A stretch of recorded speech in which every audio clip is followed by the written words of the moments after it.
Good morning and welcome to the launch of National Child Protection Week, an important gathering as we come together to acknowledge the vital role that each and every one of us plays in ensuring safety, wellbeing, protection of children across our nation. Before I begin, I'd like to acknowledge the traditional owners of the land that I'm joining from today, the Gadigal people of the Eora Nation. I also want to acknowledge and welcome any First Nations people who are joining us across the country today. I also want to take a moment to acknowledge all of the Aboriginal and Torres Strait Islander children, as that is where this strong and proud culture will live on. This year, National Child Protection Week has continued to champion the message that every child in every community needs a fair go. The message captures the essence of National Child Protection Week, which aims to promote a safe and supported life for every child now and into the future. This year, we've complemented the overarching message with the added theme that every conversation matters. And this message captures the essence of our obligation in utilising dialogue to create a safe and supported life for every child now and into the future. It's great to see hundreds of people across the country online. We've got a big week of webinars where we'll delve into discussions, share insights, and collaborate on solutions with professionals from the media, child protection, policy, human rights, and so much more. So on behalf of NAPCAN, I thank you for taking the time out to listen to these important conversations. Just some housekeeping items. All of the webinars will be posted on our website in the coming weeks. The chat function is enabled, so please feel free to submit any questions that you may. The webinar is in listen-only mode, so everyone's muted. There are closed screen captions on the bottom right-hand of your screen if you wanted to turn those on. There's also some frequently asked questions and contact numbers for anyone who may need support issues. I also just want to let everyone know that we're going to be talking about some heavy topics and letting our First Nations friends know that we will be speaking about deceased people. So at any time, please take a break or do what you need to support your wellbeing. There's also some support services in the chat box. It is my great pleasure to welcome our keynote speaker today, the National Children's Commissioner, Anne Hollonds. For those of you who don't know Anne, she's truly a children's champion, and we'll post a link into the chat function so you can read more about Anne and some of the work that she's doing. But for now, I want to hand over to Anne and give her a warm welcome. Thank you, Anne. Thank you so much, Lisa, it's so great to be here for the launch of Child Protection Week 2024.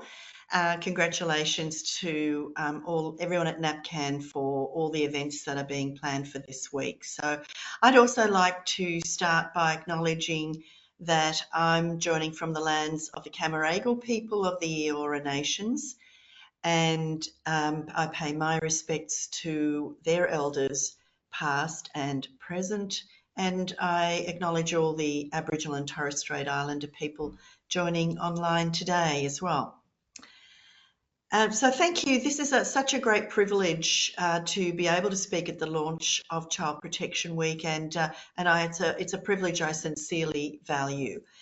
Hello to all of you online. I know that you're all working hard every day to keep children across the country, keep children safe across the country and to help their families. And I thank you for everything you do for Australia's children and young people. Today, the launch of National Child Protection Week comes, unfortunately, just after the tragic news on Friday that yet another child has died from suicide in a youth detention centre, less than 12 months after the death of young Cleveland Dodds. I need to say this at the outset of my remarks today because I come to this event with a very heavy heart. This devastating death of a child in the care of the state is heartbreaking. And it reminds us of all the other children who are also suffering every single day because of the failure of Australian governments to honour our promise to protect the human rights of our children.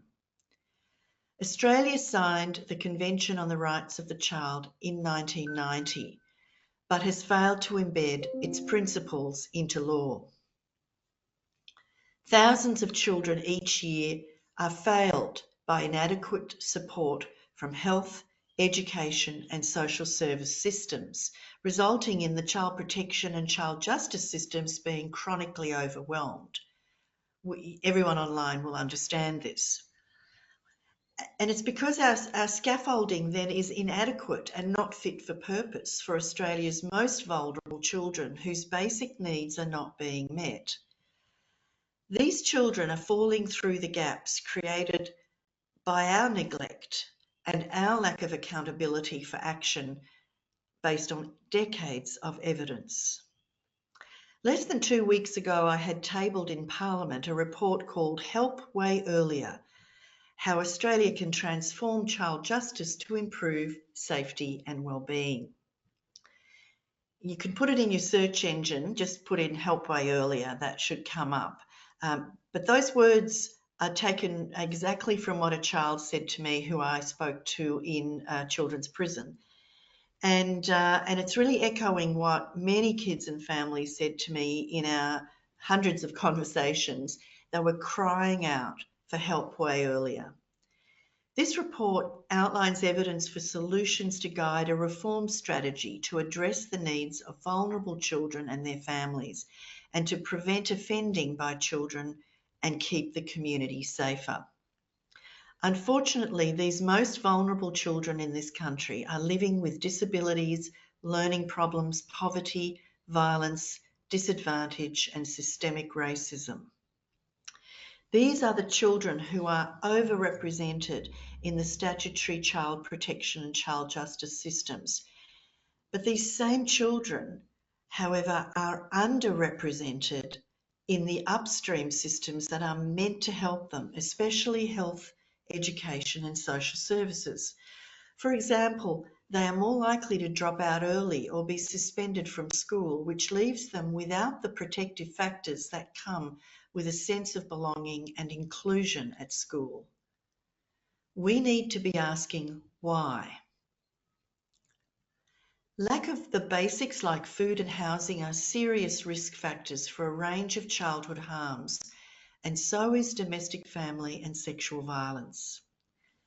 I've met many young parents who are teenagers with children of their own and who are forced into couch surfing with random people and short-term refuges and caravan parks. And these are their only option to escape violence. But in doing so, they're placing themselves and their children at further risk of harm and continuing the problems into the next generation. I mean, this just shows how impossible the current situation is and how hard it is for parents to be able to keep their children safe. Recently, I read a piece in The Guardian where frontline child protection workers shared the impacts of an overwhelmed system, where parents seeking help are not able to get the help they need, and where at best we're only able to visit about a quarter of the children and families referred about serious child safety concerns. The theme of Child Protection Week this year is Every Conversation Matters. And I'm involved in a lot of conversations, so this was of great interest to me. In fact, my work providing advice to government as National Children's Commissioner is built on the many conversations I'm privileged to have each week with children right across Australia. In the past year, I've had in-depth conversations with about 400 children, and I've heard about what matters most to them and what they need when experiencing problems like violence, sexual abuse and mental health concerns. For my recent report, Help Way Earlier, I spoke with 150 children about what helps to keep children from coming into contact with police and the justice systems. The voices of these children are at the heart of this report, and I urge you to listen to them. I also spoke with adult family members and community leaders and experts. What I heard from these hundreds of conversations for the Help Way Earlier report was that in Australia we're waiting too long before we help children. One young person put it this way. He said, we wait and we wait and we wait until a child is at risk, but we ignore the children who are not at risk enough. Not at risk enough. It's like we end up waiting until a crisis or a crime has happened, and then our reaction is often inadequate or even harmful sometimes. So despite the excellent work and deep commitment of so many in communities across the country, because of staff shortages and fragmented services in so many places, we're simply unable to help children early enough. And too many children in Australia are missing out on what they need to be able to thrive. So my provocation this morning is, what are the conversations we're not having yet? And who is not yet part of the conversations we need to have in order to be able to protect the safety, well-being and human rights of Australia's children? I know there are many communities where leaders and service providers are pulling together to wrap around children and families the help they need. Often this is in difficult circumstances and against the odds. I was recently in far north Queensland and was lucky enough to be flying down from Cairns, from the remote communities right at the top of the pointy bit of Australia. And I was struck by the rugged, fiercely beautiful and diverse landscapes across all of the different regions I've been privileged to be able to visit for conversations with children. And I've been thinking about how our vast geography helps to explain why it's so hard to build the service systems that children and their families need. This is just one of many challenges. Another challenge is the Federation itself, the way the Federation divides up responsibilities such that sometimes it seems no one is responsible for child well-being.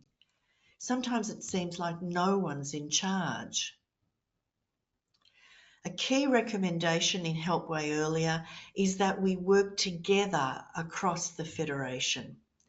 Like other important issues, including women's safety, currently children and child wellbeing is not a priority for National Cabinet.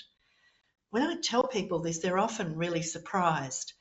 Given the ongoing crises in child protection and child justice systems everywhere in Australia, we should be asking our leaders, why is child safety and wellbeing not a national priority? My proposition is that we're not yet having the conversations with children and about child safety and wellbeing in all the right places, especially not at the top in government leadership roles. National Cabinet is the place where our leaders from across the Federation come together to work together to solve our country's most critical problems. We do this for a range of difficult issues which we know require nationally coordinated effort. And as I said, most recently, we've heard about how National Cabinet has focused on discussing domestic, family and sexual violence because women's safety is listed as a key priority for National Cabinet. This should be applauded. But unfortunately, children appear nowhere on that list of key priorities for National Cabinet. And we need to ask, why not? The absence of children and child wellbeing as a key national priority demonstrates some basic misunderstandings. We failed to understand the value of childhood and of children.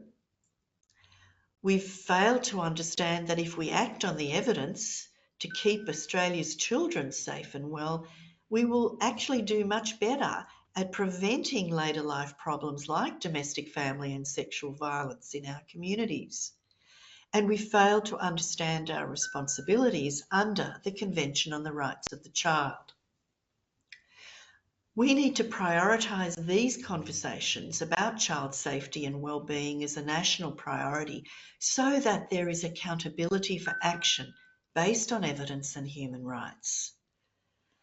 In closing, despite the heaviness in my heart today, I remain optimistic that this rich and developed country called Australia can learn from the shameful tragedies and systemic neglect of child safety and well-being.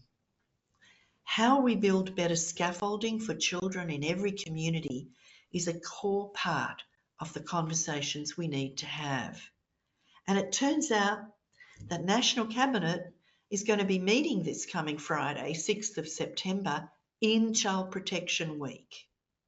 So it's my urgent plea to the Prime Minister and leaders across all governments in our federation to look closely at the evidence, such as the evidence in Help Way Earlier, and agree to make child safety and wellbeing a key priority for National Cabinet. So thank you again for having me, Lisa and NAPCAN, and everybody. I wish you all a very productive Child Protection Week this week. Enjoy all the events that NAPCAN has arranged for us. Thanks. Thank you very much, Anne, and thank you for your powerful and your frank conversation. I'm always inspired to hear Anne speak and to hear her enthusiasm and her passion, and I really hope that it's contagious. But as Anne has said to me a number of times, we have to keep saying that same thing over and over again until we are actually heard. So thank you, Anne.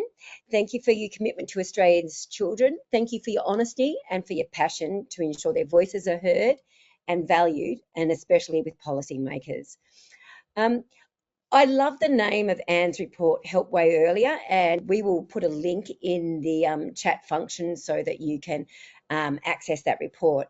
But one of the things that struck me in Anne's speech was not at risk enough. And for any of those online today who've worked in the child protection system, we know that that is a story. So what does that look like for people who haven't worked in the child protection system? A colleague of mine tells me this story that she went out to a family home. A young person was in the juvenile justice system, and she knocked on the door, and the mother came to the door, and the mother said, "Where were you 6 years ago? Where were you when I was asking for help?" And I guess, where were we? The child protection systems aren't set up to provide early intervention and prevention. So I guess we can be part of that upstream solutions that Anne referred to for families. Not only can we be, but families actually need us to be part of those solutions, because the evidence is clearly telling us that children thrive when their parents are supported. So I guess one of the things that I wanted to do today was give solutions about what that could look like in practicalities for all of us. So indeed, no one's debating that it's not a national crisis, but the question we need to ask ourselves is, how can we all make this a national priority? And I think Anne has outlined a number of ways that we could look at in her report that should be in the chat function by now. So it's a reminder to us all that we can do our bit, and this National Child Protection Week, even if it's as simple as starting with a conversation, I think that's a great place to start. I'm now going to introduce some messages from our nation's most dedicated child advocates. In Australia, we are really privileged to have the support of children's commissioners, advocates, and guardians across states and territories. So each of whom plays a really crucial role in upholding the rights and wellbeing of children in their respective states and territories. They work tirelessly to ensure that every child's voice is heard, that their needs are met, and that they are protected from harm.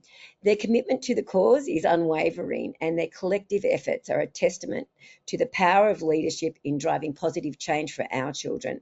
So in this video, they're going to share their thoughts, their support and encouragement for the work that we're doing this week. Their words also serve as a reminder that child protection is not just a local or individual effort. As Anne said earlier, it needs to be a national priority that requires collaboration, unity, and a shared vision for a safer and brighter future for all of our children. So please join me while we watch this inspiring message from some of the nation's commissioners and advocates. Thank you.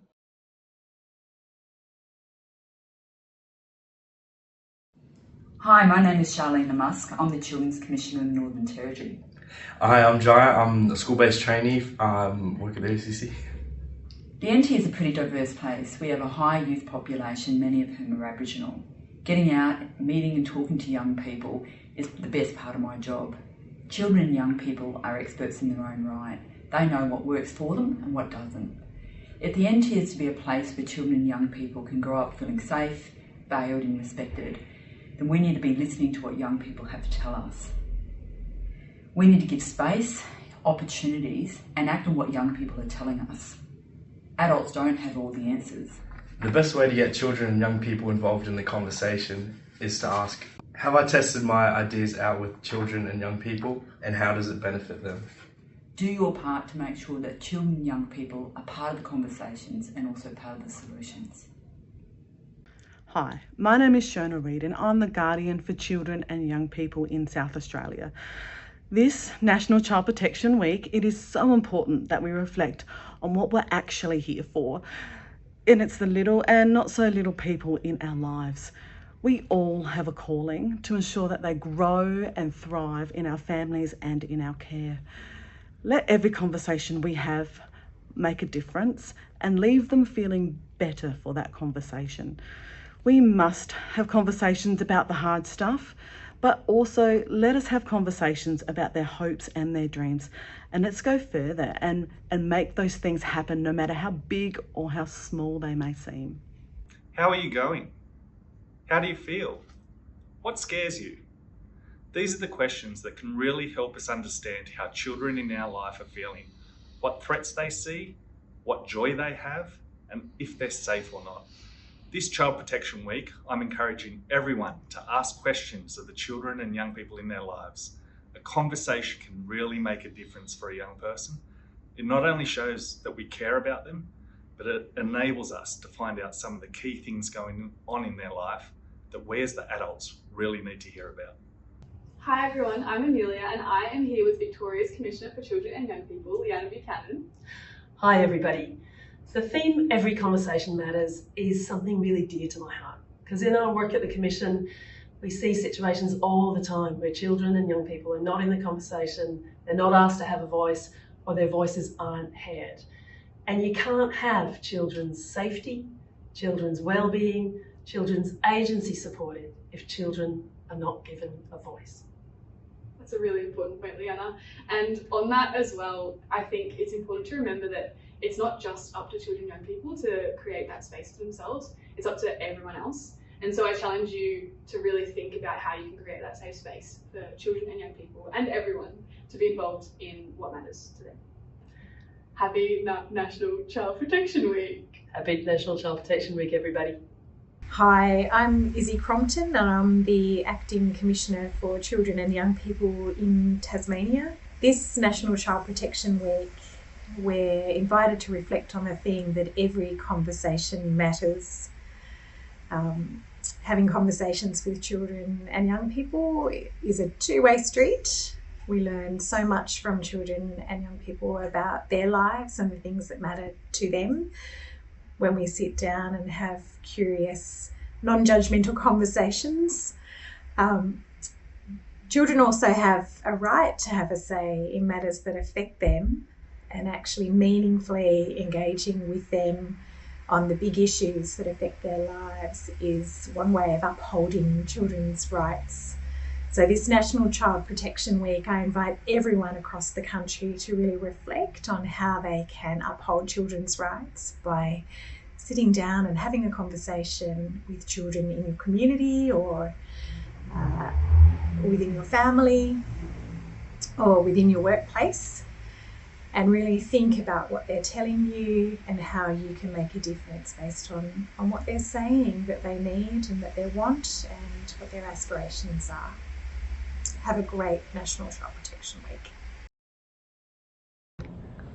Yuma. I'm Jodie Griffiths-Cook and I'm here with my youth advisor Taylor Scarcella.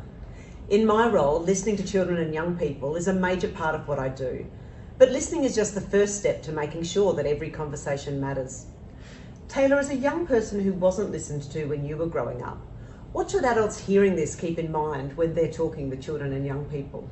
Well, listening is more than hearing. It's showing us you are listening, believing us, and caring about us so we can care about ourselves, and most importantly, taking action.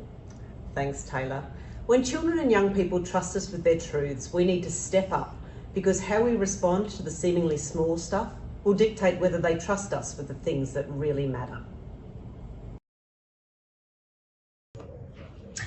Hi, my name is Meena Singh. I'm a Yorta Yorta and Indian woman, and I am the Commissioner for Aboriginal Children and Young People here in Victoria. And with me is... I'm Sam from the Youth Council, and this week is the National Child Protection Week. And the theme is Every Conversation Matters.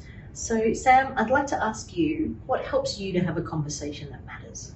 What helps me to have a conversation that matters is to have a conversation with someone I trust and where the intentions are genuine. And as the Commissioner, how do you approach conversations with children and young people? Yeah, well, in our work, when we talk to children and young people, we want to make sure that they know their voice is important. We tell them why we want to talk to them. We tell them what we're going to do with any information they tell us, and we feed back to let them know how we did use their voice. And if they tell us anything sensitive or important, we make sure we link them up with the right supports. That's right. In my office, we strive for a better world for all children and young people, where their voices and rights are valued and respected. This year's theme for National Child Protection Week, Every Conversation Matters, aligns with that theme. Our children and young people must be supported to have conversations with their friends, their teachers and their caregivers. Their voices matter. They must be heard and should be given opportunity to tell us about their concerns. By talking to and listening to our children and young people, we can build trust. We can keep them safe and well. We should all provide a safe space for our children and young people to talk about their worries, to seek help and share their feelings. Remember, every conversation matters. I'm Zoe Robinson, the New South Wales Advocate for Children and Young People. It is National Child Protection Week. This year's theme is Every Conversation Matters. As the New South Wales Advocate for Children and Young People, all my work is informed by conversations with children and young people. They assist our office in understanding what matters to them, how our work can better serve them, and what are potential solutions for issues they are facing. Children and young people are experts in their own lives and should be included in conversations on matters that impact on them. Not only do they know what they want and need, but their experiences will be different from adults. These experiences give them a unique insight into solutions to many of the challenges they face. In the simplest form, ask what matters to them. What do they value and how does it make them feel? And importantly, listen to their answers.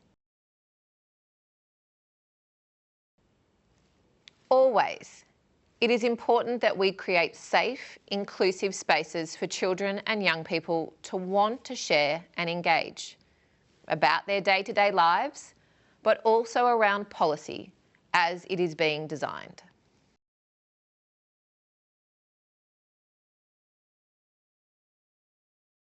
NAPCAN Youth Speak Out is our advisory council, and I'd really like to introduce Oliver.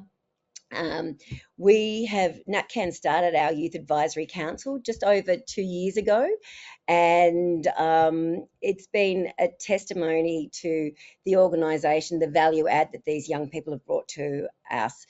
I don't think that there's any reason that anything that we could say that wasn't a benefit to the young people, except maybe organising travel logistics of 19 young people to one place.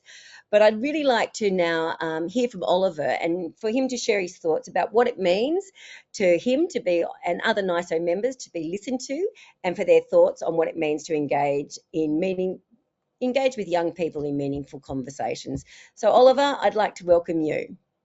Over to you. Thanks for those reflections, Lisa, and thanks, Anne, for really telling it like it is. I will spare everyone any self-serving spiel about myself and just jump into it. Now, before giving a speech about prioritising children and young people, I thought I'd let you know what it means to other youngsters to be valued in their words. So what they've told me is it feels like respect, incredibly appreciated, seen, taken seriously, understood, valued, normal, and cared for. If I could see you all in the room, I'd ask you to give me a show of hands when asked, who here enjoys it when they're listened to, or when their opinion is validated through action, or when they're engaged in a conversation that feels meaningful. Because the truth is, regardless of age, we all experience the same feelings when others genuinely value, hear, and listen and appreciate us.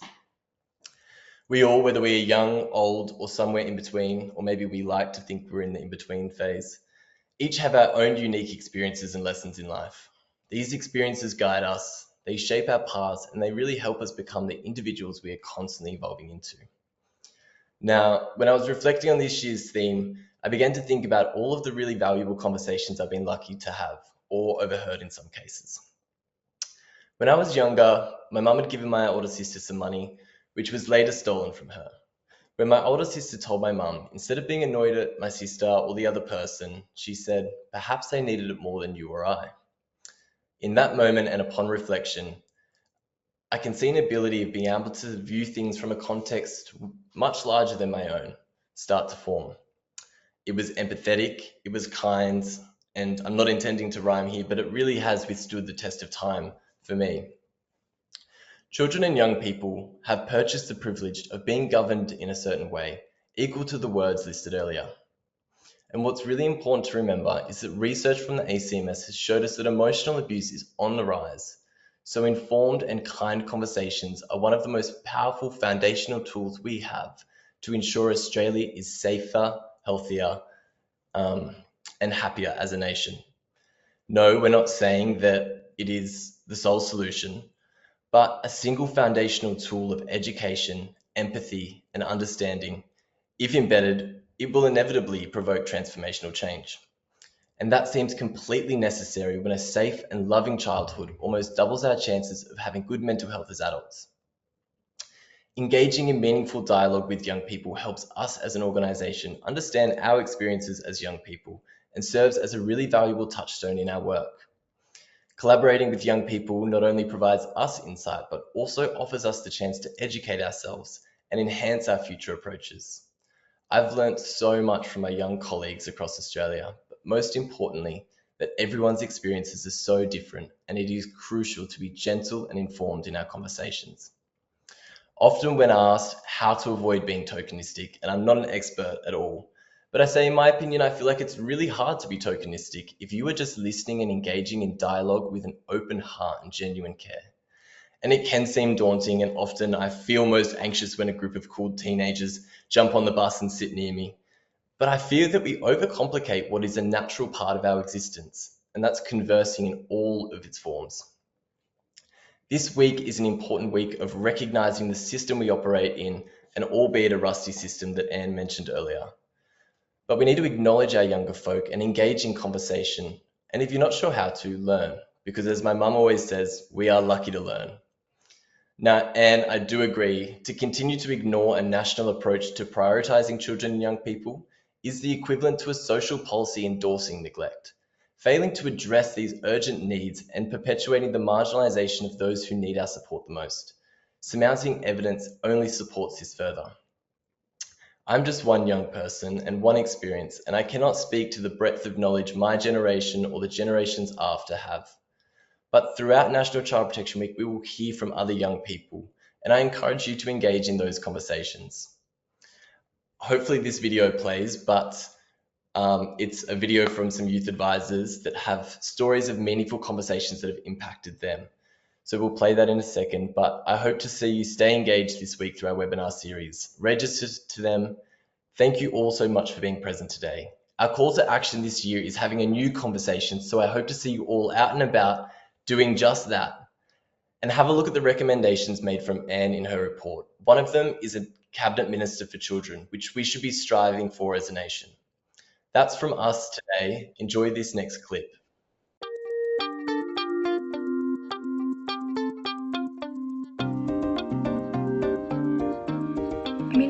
conversation for me was actually one that occurred today. So to paint the picture, I was sitting in English class and with my peers we were discussing all of our stresses about ATARs, university applications, anything a 17-year-old would be stressed about. And our teacher really inspiringly got up in front of the class and said, I just want you guys to know that no matter what outcome occurs out of all of this, that you guys are enough. And our teacher was kind of just saying that as long as you're a good human being, as long as you're kind and you actively try and better yourself and those around you every day, that you're enough. And that conversation, it really just, it brightened my day, and it's a message that hopefully I can carry around with me and spread to others.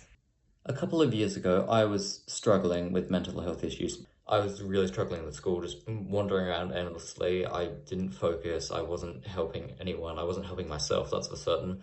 Then one day, this kid who I barely knew, he came up to me and said, "Hey mate, I noticed that you've been a bit down at the moment, is everything okay with you?" And just the way he said it, he came up to me and just his genuine care, it was incredible. I've never felt something like that before. I started talking to him about how I felt, and I didn't feel like I really belonged anywhere. And just slowly and slowly and slowly, I was feeling better and better just talking to someone.